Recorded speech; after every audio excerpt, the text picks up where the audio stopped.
الحمد للہ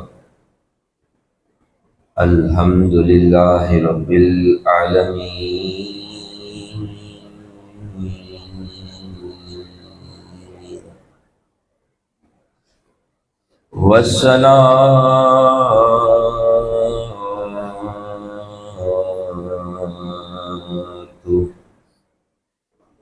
والسلام علی سید الانبیاء والمرسلین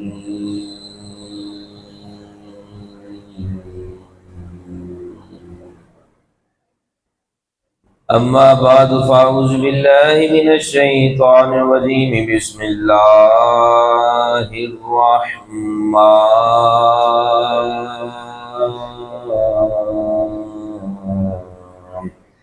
الرحیم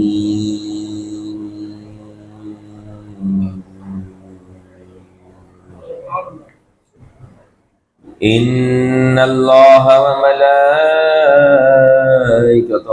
یصلون علی النبی یا ایھا الذین آمنوا صلوا علیہ وسلموا تسلیما اللہم صل علی سیدنا ومولانا محمد وعلی آل سیدنا ومولانا محمد وصحاب سیدنا ومولانا محمد وبارک وسلم الصلاة والسلام علیک یا سیدی یا رسول اللہ وعلی آلک وصحابک یا سیدی یا حبیب اللہ بلند آواز سے دوسری بار الصلاة والسلام علیک یا سیدی یا نبی اللہ وعلی آلک وصحابک یا سیدی یا نور اللہ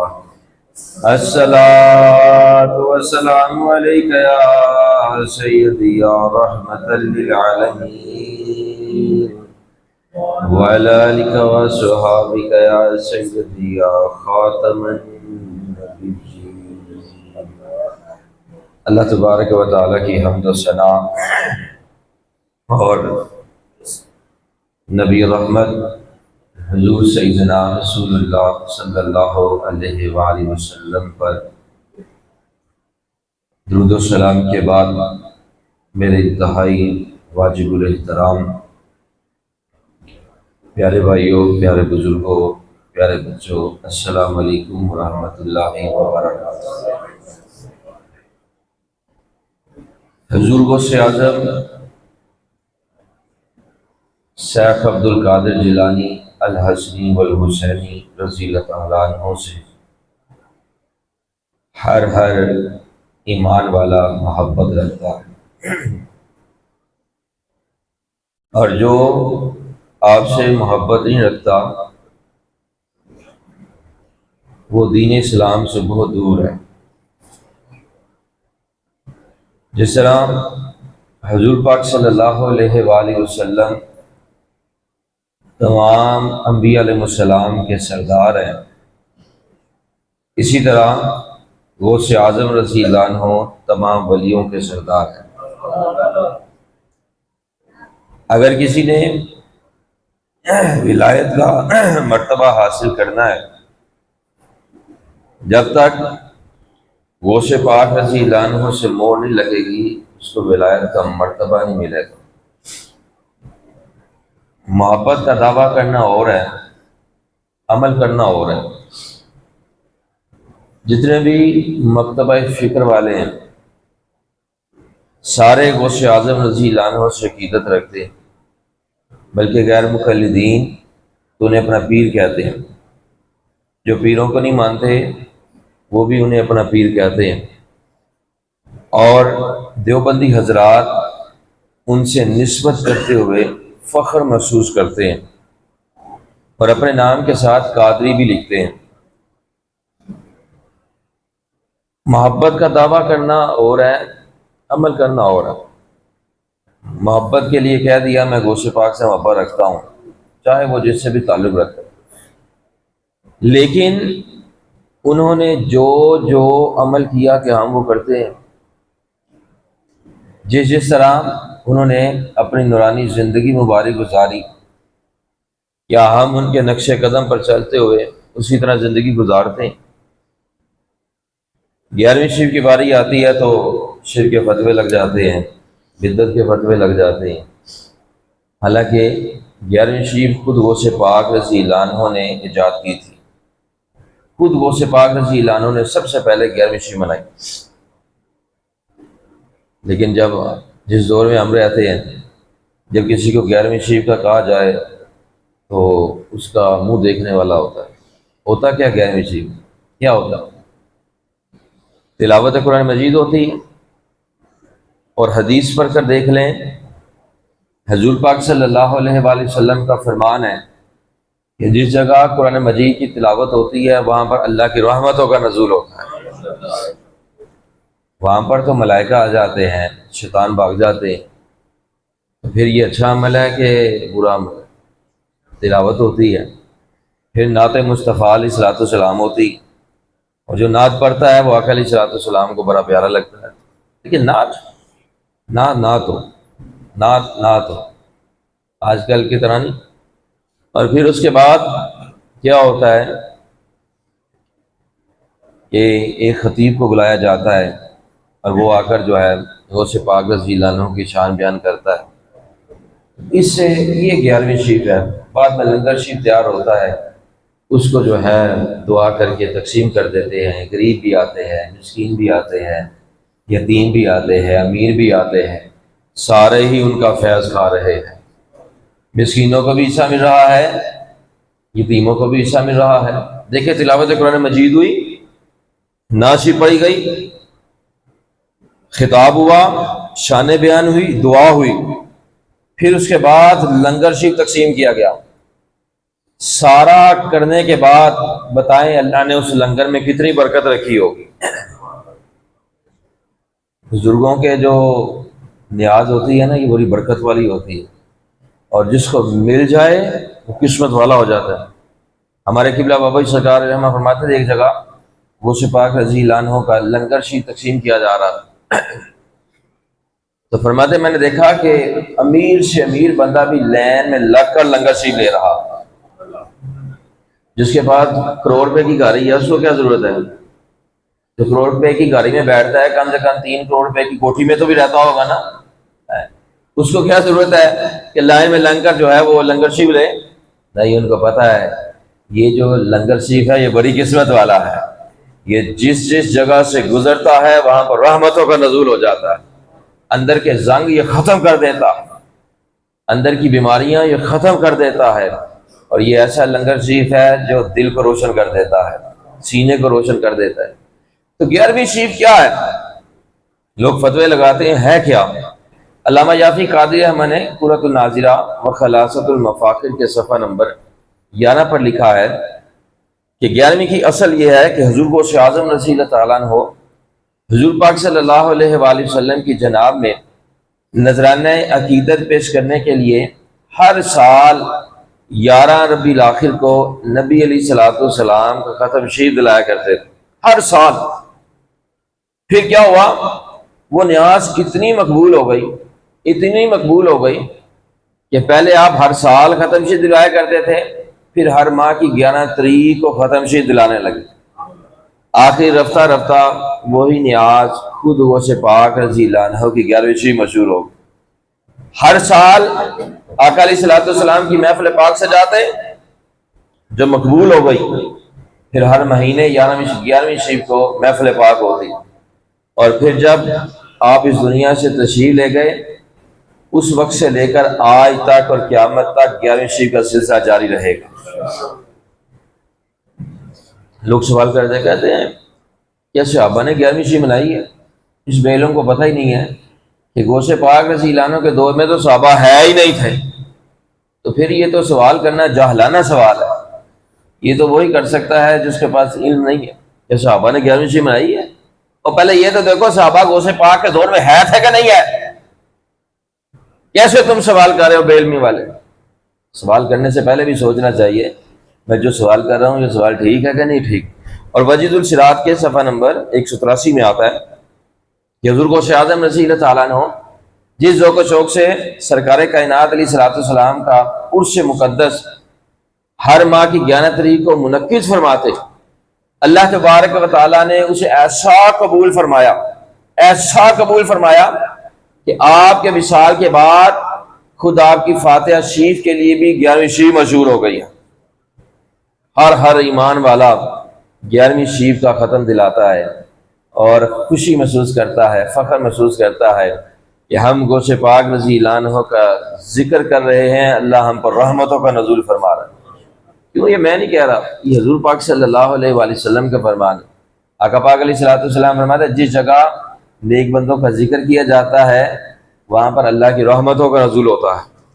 بتائیں اگر دکان میں 11ویں شریف کا منائیں گے ختم، وہاں پر رحمتوں کا نزول، گھر میں 11ویں شریف منا رہے ہیں وہاں پر رحمتوں کا نزول، اور ضروری نہیں، بار بار عرض کر چکا ہوں، ضروری نہیں کہ 100 بندوں کو اکٹھا کریں دیگیں پکائیں پھر ہی ہوگا، نہیں، ضرور نہیں۔ جو گھر میں پکایا ہے وہی سامنے رکھیں، جب 11 تاریخ آئے جو سامنے رکھا ہے پکایا ہے وہی سامنے رکھیں، اپنے بچوں کو گھر والوں کو جمع کریں، تلاوت کریں، نعت شریف پڑھیں، کسی کو حدیث آتی ہے وہ بیان کرے، کسی کو غوث پاک رضی اللہ عنہ کی شان آتی ہے وہ بیان کرے، بعد میں دعا کرے، وہی لنگر شریف کھا لے، اللہ تبارک و تعالیٰ دل کے زنگوں کو ختم فرما دے گا۔ وہاں پر جو دعا مانگی جائے گی وہ قبول ہو جائے گی۔ کیوں؟ جن نیک بندوں کے وسیلے سے دعا مانگی جاتی ہے اللہ تبارک و تعالیٰ قبول فرماتا ہے۔ کہتے ہیں جس طرح آج کل 11ویں شریف کا اہتمام ہوتا ہے، کیا پچھلی صدیوں میں بھی ایسا ہوتا تھا؟ آج کل ہم 11ویں شریف کا ختم دلاتے ہیں، میں پہلے عرض کر چکا ہوں، نعت ہوتی ہے، تلاوت ہوتی ہے، پھر اس کے بعد بیان ہوتے ہیں، مختلف نعتیں لوگ پڑھتے ہیں، پھر دعا ہوتی ہے۔ کیا پچھلی صدیوں میں بھی ایسا ہوتا تھا؟ جی بالکل ایسا ہوتا تھا۔ ملفوظات عزیزی کے صفحہ نمبر 62 میں آتا ہے کہ حضرت شاہ عبدالعزیز محدث دہلوی رحمہ فرماتے کہ حضور غوث اعظم رضی اللہ عنہ کے روز مبارک پر 11ویں تاریخ کو بادشاہ اور بڑے بڑے لوگ جمع ہوتے ہیں۔ ہر ماہ کی 11 تاریخ کو بڑے بڑے بادشاہ آ جاتے ہیں آپ کے روز انور پر، آپ کے مزار پاک پر، شہر کے جتنے بھی بڑے لوگ تھے وہ آ جاتے، نماز عصر سے مغرب تک تلاوت قرآن مجید ہوتی، تلاوت قرآن مجید کے بعد حضور غوث اعظم رضی اللہ عنہ کی شان میں قصائد اور منقبتیں پڑھی جاتی تھی، آپ کی شانیں بیان کی جاتی تھی، آپ کی کرامتیں بیان کی جاتی تھی، آپ کی زندگی مبارک کی سیرت بیان کی جاتی تھی، کس طرح وہ سنت سے محبت کرتے ہوئے، کس طرح وہ نماز سے محبت کرتے ہوئے، کس طرح وہ قرآن مجید سے محبت کرتے ہوئے زندگی گزارتے تھے، یہ بیان کیا جاتا تھا۔ محفلوں کا مطلب ہی یہ ہوتا ہے کہ جن کی محفل سجائی جاتی ہے ان کا تذکرہ کیا جاتا ہے اور یہ بتایا جاتا ہے انہوں نے کس شان کے ساتھ اس دنیا میں رہتے ہوئے زندگی گزاری ہے، اور ہمیں سبق یہ ملتا ہے کہ جس طرح انہوں نے زندگی گزاری ہے ہم بھی اسی طرح زندگی گزاریں۔ اگر ان کی شانیں سن کر یہ سنا کہ وہ نماز نہیں چھوڑتے تھے، یہ ہم نے سنا کہ وہ قرآن مجید کی تلاوت نہیں چھوڑتے تھے، یہ سنا کہ وہ نوافل کی کثرت کرتے تھے، یہ سب کچھ سن کر بھی اگر کوئی بندہ نماز نہیں پڑھتا تو پھر وہ غوث پاک سے محبت نہیں رکھ رہا، صرف دعویٰ کر رہا ہے۔ اگر قرآن مجید کی تلاوت نہیں کرتا تو غوث پاک سے محبت نہیں رکھتا، صرف دعویٰ کر رہا ہے۔ انہوں نے زندگی گزاری ہے لیکن قرآن مجید کی تلاوت نہیں چھوڑی، انہوں نے اس دنیا میں زندگی گزاری ہے لیکن نماز نہیں چھوڑی، انہوں نے جنگلات میں زندگی گزاری ہے وہاں بھی نماز نہیں چھوڑی۔ ہم جو ہے اے سی بھی لگے ہوئے ہیں، لائٹیں بھی لگی ہوئی ہیں، شاندار ماشاءاللہ مسجد بھی ہے، سجی ہوئی مسجد بھی ہے، ہمیں کوئی فکر ہی نہیں ہے، آئیں آرام سے وضو کریں یا گھر سے وضو کر، پہلے تو بات ہے گھر سے وضو کر کے آئیں، اگر نہیں تو پھر ادھر آ کے وضو کریں اور آرام سے نماز پڑھیں، اللہ کا ذکر کریں۔ ہمارے لیے تو سہولتیں بڑی ہیں، سائنس نے تو ہمارے لیے بڑا کچھ نکال دیا ہے، لیکن پہلے دور میں دیکھیں تو مسجدیں کچی ہوتی تھی، بارش ہوتی تھی پانی نیچے گرتا تھا، سڑک پر پڑ جاتا تھا۔ صحابہ کرام کے دور کا مطالعہ تو کر کے دیکھیں، آج تو بارش ہو، اندھیری آئے، جتنی مرضی سردی ہو، سردی ہے تو مسجد گرم ہے، گرمی ہے تو مسجد ٹھنڈی ہے، آج تو بھائی سہولتیں ہیں۔ لیکن اس کے باوجود، ان سہولتوں کے باوجود اگر کوئی نماز نہ پڑھے، مسجد کو آباد نہ کرے، تو پھر اس کو خود ہی اپنا معائنہ کرنا چاہیے کہ میں کس جگہ کھڑا ہوں۔ حالانکہ آقا علیہ الصلوۃ والسلام نے فرمایا کل قیامت کے دن سب سے پہلے جس عبادت کے بارے میں سوال ہوگا وہ نماز ہے۔ آج تو لوگ خوشی سے نماز چھوڑ رہے ہیں نا، آج تو خوشی سے نماز چھوڑی جا رہی ہے، خوشی سے اذان کا ادب نہیں کیا جا رہا، اذان ہو رہی ہے پتہ ہی کوئی نہیں، نماز کا وقت گزرا ہے پتہ ہی کوئی نہیں۔ یاد رکھو جو زندگی میں نماز نہیں پڑھتا نہ وہ قبر میں کامیاب ہے نہ روز معاشر کامیاب ہے۔ قبر میں وہی کامیاب ہے جو زندگی میں نماز پڑھتا ہے۔ اگر ہم چاہتے ہیں کہ قبر میں بھی جا کر اللہ کی بارگاہ میں جھک جائے، نماز پڑھے، قیام کرے، تو آج زمین میں بھی یہ کام کرنے ہوں۔ کیوں؟ حضور پاک صلی اللہ علیہ وآلہ وسلم فرماتے ہیں کہ جب انسان مرد یا عورت فوت ہوتے ہیں اور ان کو دفنایا جاتا ہے، گھر والے آ جاتے ہیں، فرشتے حساب کے لیے آ جاتے ہیں، اس وقت وہ اٹھتا ہے، اسے عصر کا وقت معلوم ہوتا ہے۔ جس وقت بھی دفنائیں گے، جب مردے کو حساب کے لیے سوالات کے لیے اٹھایا جائے گا، اسے عصر کا وقت معلوم ہوگا۔ اگر تو وہ زمین پر نماز پڑھتا ہوگا، اگر تو وہ زمین پر نماز کی حفاظت کرتا ہوگا، زندگی میں نماز سے محبت کرتا ہوگا، پھر اللہ اسے طاقت عطا فرمائے گا۔ فرشتے سوال پوچھیں گے، وہ کہے گا فرشتوں پیچھے ہٹ جاؤ، پہلے مجھے نماز پڑھ لینے دو۔ کون کہے گا؟ وہ کہے گا جس کو اللہ طاقت عطا فرمائے گا۔ اس لیے بار بار عرض کیا جاتا ہے یہ جو مختصر سی زندگی ہے اس کو ضائع نہ کرے۔ یہ جو اللہ نے نعمت عطا فرمائی ہے، صحت والی زندگی عطا فرمائی ہے، یہ سب سے بڑی نعمت ہے، اس کو ضائع نہ کریں۔ اس کی قدر کرتے ہوئے نماز ضرور پڑھیں، نماز کو نہ چھوڑیں۔ اگر کسی مجبوری کی وجہ سے مسجد میں نہیں آ سکتے تو جہاں پڑھیں وہی نماز پڑھیں، لیکن نماز ضرور پڑھیں، نماز نہ چھوڑیں۔ کیوں؟ نماز میں ہماری کامیابی ہے، نماز میں اللہ نے برکت رکھی ہے، نماز میں اللہ تبارک و تعالیٰ نے ہر چیز رکھ دی ہے۔ جب بندہ نماز ادا کرتا ہے، اللہ تبارک و تعالیٰ ایٹومیٹک اسے ہر چیز عطا فرما دیتا ہے، اور جو نماز نہ پڑھتا وہ اللہ کا قرب حاصل نہیں کر سکتا۔ جتنا مرضی بندہ جو مرضی نیکیاں کر لے، جتنے مرضی یتیموں کے سروں پر ہاتھ رکھ لے، جتنی مرضی ثقافت کر لے، جتنا مرضی قرآن مجید پڑھ لے، جتنے مرضی نوافل پڑھ لیں، اگر اس نے فرائض ادا نہیں نہ کیے تو یاد رکھے وہ بندہ اللہ کا ولی بن ہی نہیں سکتا۔ کیوں؟ حضور داتا گنج بخش علی حجویری رحمہ فرماتے ہیں کہ جو نماز نہیں پڑھتا وہ ولی نہیں بن سکتا۔ ولی بننے کے لیے نماز پڑھنا ضروری ہے، نماز پڑھنے کے بعد نوافل کی کثرت کرنا ضروری ہے، پھر اللہ تبارک و تعالیٰ قرب عطا فرماتا ہے، ولایت کا مرتبہ عطا فرماتا ہے۔ تو حضور غوث اعظم رضی اللہ تعالیٰ عنہ کے روز انور پر 11ویں تاریخ کو شہر کے بادشاہ اور بڑے بڑے لوگ جمع ہوتے ہیں، نماز عصر سے مغرب تک تلاوت قرآن مجید ہوتی اور آپ کی شانیں بیان کی جاتی، منقبتیں پڑھی جاتی۔ نماز مغرب کے بعد سجادہ نشین تشریف فرما ہوتے اور پھر بلند آواز سے ذکر شروع ہو جاتا، اور اسی ذکر میں بعض پر وجدانی کیفیت طاری ہو جاتی۔ پھر اس کے بعد نماز عشاء پڑھ کر جو نیاز تیار ہوتی تھی وہ تقسیم کی جاتی۔ آج تو محفل مکتی ہے، ختم ہوتی ہے، عشاء کا وقت ہے تو لوگ نماز پڑھے بغیر باہر نکل جاتے ہیں، لنگر جی پکڑا اور وہ باہر مسجد کے باہر نہیں چلے گئے۔ کیا فائدہ؟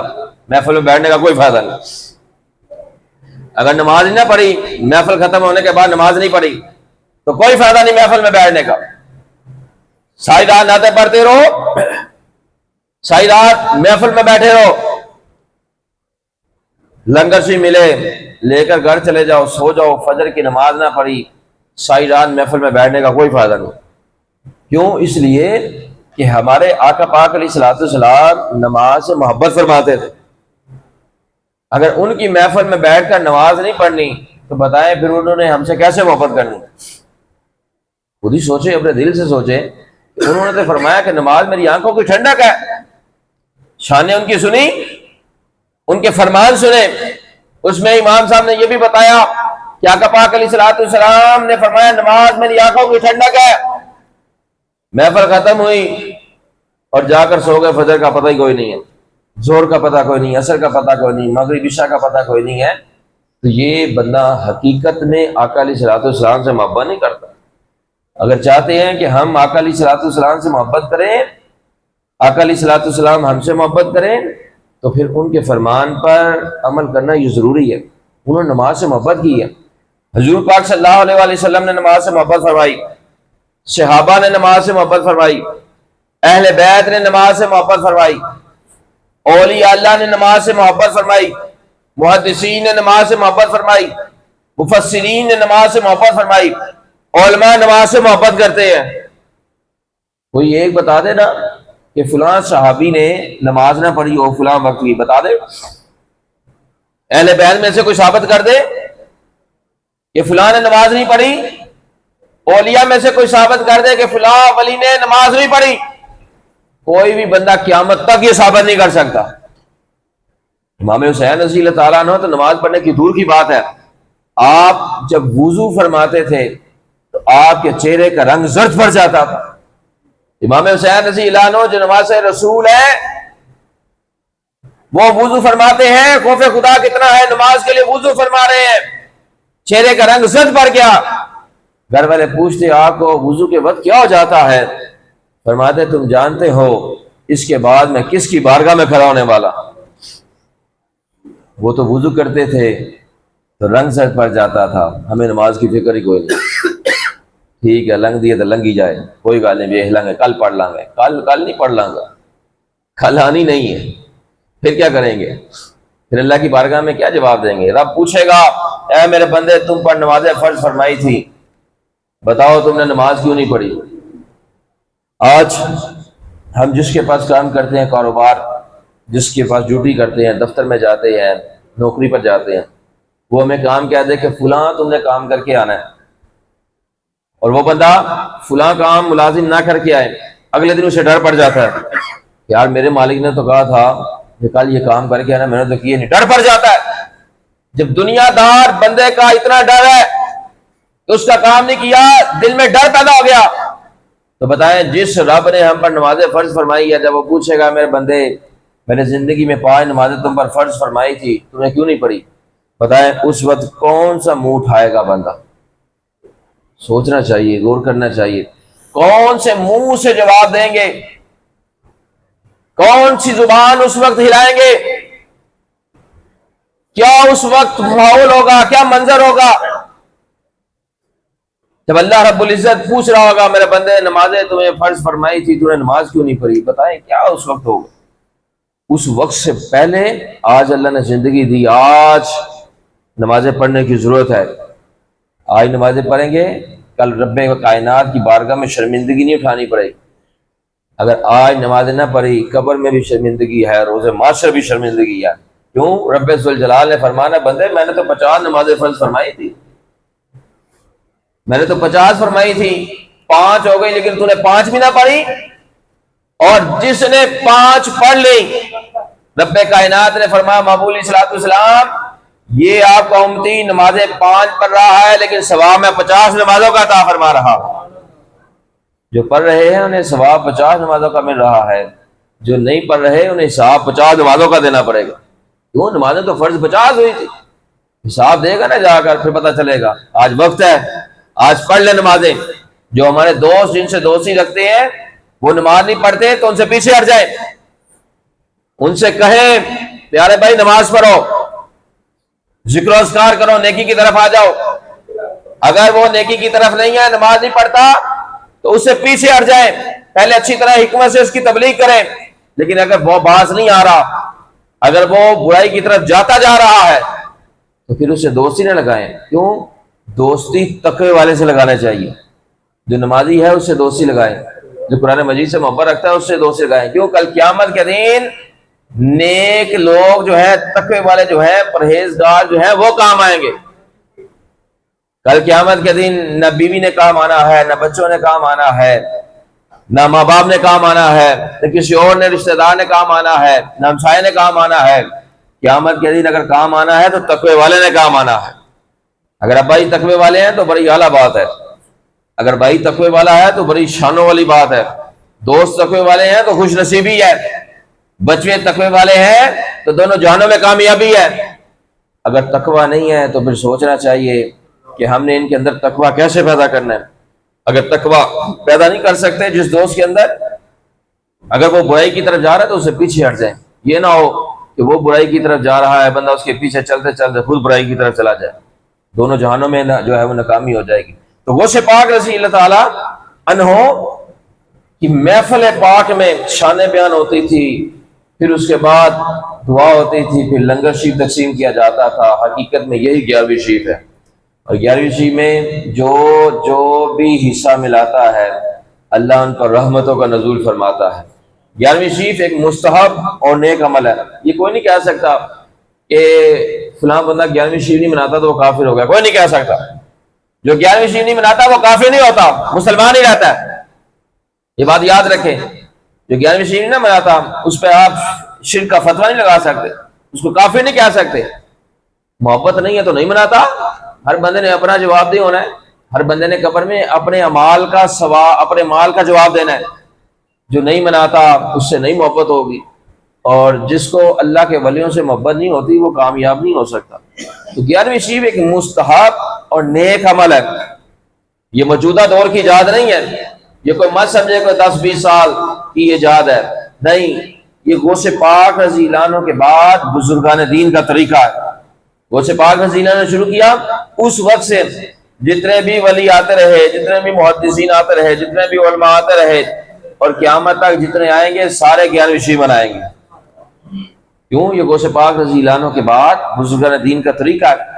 اور صالحین کی پسندیدہ چیز پر عمل کرنے کے متعلق آقا پاک علیہ الصلوۃ والسلام کے ارشاد پاک موجود ہے. موطا امام محمد کے صفحہ نمبر 104 میں آتا ہے کہ آقا پاک علیہ الصلوۃ والسلام نے فرمایا کہ جس چیز کو مسلمان اچھا سمجھے وہ چیز اللہ کے نزدیک بھی اچھی ہوتی ہے. 11ویں شریف کو اللہ کے ولیوں نے اچھا قرار دیا، اچھا سمجھا، اس لیے یہ چیز اللہ کے نزدیک بھی اچھی ہے. اور وہ چیز جو شریعت سے ٹکراتی ہو، جو مصطفیٰ علیہ الصلوۃ والسلام کے فرمان سے ٹکراتی ہو، اس کا اسلام سے کوئی تعلق نہیں. اور جو نہ شریعت سے ٹکراتی ہے نہ فرمان مصطفیٰ علیہ الصلوۃ والسلام سے ٹکراتی ہے، تو یقین جانے جب وہ بندہ وہ چیز پر عمل کرتا ہے تو اللہ تبارک و تعالیٰ اسے ثواب عطا فرماتا ہے. جس نے عمل کیا، جس نے وہ عمل شروع کیا اور اس کے بعد جتنے بھی عمل کرتے رہیں گے اللہ سارا ثواب سب کو بھی عطا فرمائے گا، لیکن جس نے وہ عمل شروع کیا اللہ اس کو بھی ثواب عطا فرمائے گا. 11ویں شریف غوث پاک رضی اللہ عنہ نے شروع کی. اب جتنے لوگ 11ویں شریف منائیں گے سب کا ثواب غوث پاک رضی اللہ عنہ کے نامہ اعمال میں اللہ جمع فرما دے گا. تو 11ویں شریف جو مناتے ہیں ان پر اللہ تبارک و تعالی رحمتوں کا نزول فرماتا ہے. اللہ تبارک و تعالی کی بارگاہ میں دعا ہے کہ اللہ تبارک و تعالی غوث پاک رضی اللہ عنہ کا ذکر جب تک ہماری سانسیں چل رہی ہیں اس وقت تک کرنے کی توفیق عطا فرمائے. آمین. وآخر دعوانا الحمدللہ.